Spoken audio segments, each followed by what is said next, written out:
उस समय रावण का खौफ तीनों लोगों पर छाया था। देवता थर्राते थे, गंधर्व झुकते थे और मृत्यु स्वयं रावण के महल की सीढ़ियों पर दस्तक देने से डरती थी। रावण को लगा कि अब कोई उसे चुनौती देने वाला नहीं बचा, लेकिन वो एक नाम भूल गया था, वानर राज बाली। जब रावण को पता चला कि दक्षिण में एक ऐसा वानर है जो प्रतिदिन 4 समुद्रों की परिक्रमा करता है, तो रावण के अहंकार को ठेस लगी। वो बाली को युद्ध के लिए नहीं, उसे अपमानित करने के लिए निकला था, लेकिन उसे नहीं पता था कि आज अपमान किसका होने वाला है। दक्षिण के तट पर सूर्य की पहली किरण के साथ बाली अपनी संध्या वंदना में लीन था। उसके लिए भक्ति युद्ध से बड़ी थी।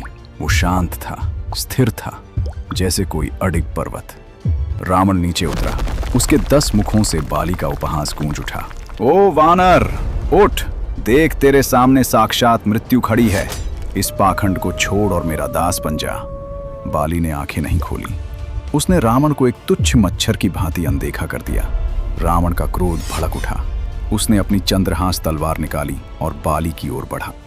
रावण छटपटाने लगा। उसके 10 मुखों से निकलने वाला अहंकार अब चीखों में बदल चुका था। लेकिन बाली को जैसे कोई फर्क ही नहीं पड़ा। उसने अपनी वंदना जारी रखी। इसके बाद जो हुआ, उसने इतिहास के पन्नों में रावण को कलंकित कर दिया। बाली रावण को अपनी कांख में दबाकर हवा की गति से उड़ने लगा। उसने 4 समुद्रों की परिक्रमा की। देवताओं के सामने रावण को एक खिलौने की तरह प्रदर्शित किया।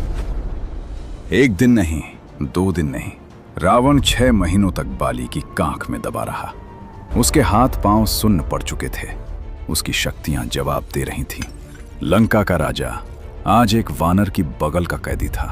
बाली ने हंसते हुए पूछा, कहो रावण, क्या अभी भी युद्ध की इच्छा है? रावण, जिसने कभी किसी के सामने सर नहीं झुकाया था, आज बाली के चरणों में गिर पड़ा।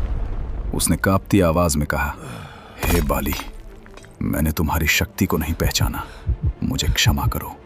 मैं तुम्हारे साथ मित्रता की संधि करना चाहता हूं। ये था वानर राज बाली, जिसने ना तलवार उठाई ना गदा, केवल अपने बाहुबल से रावण के घमंड को धूल में मिला दिया। रामायण की यह अनसुनी कथा हमें सिखाती है कि अहंकार चाहे कितना भी बड़ा क्यों ना हो, उसे तोड़ने के लिए केवल एक स्थिर और शक्तिशाली व्यक्तित्व ही काफी है। बोलो महाबली बाली की जय।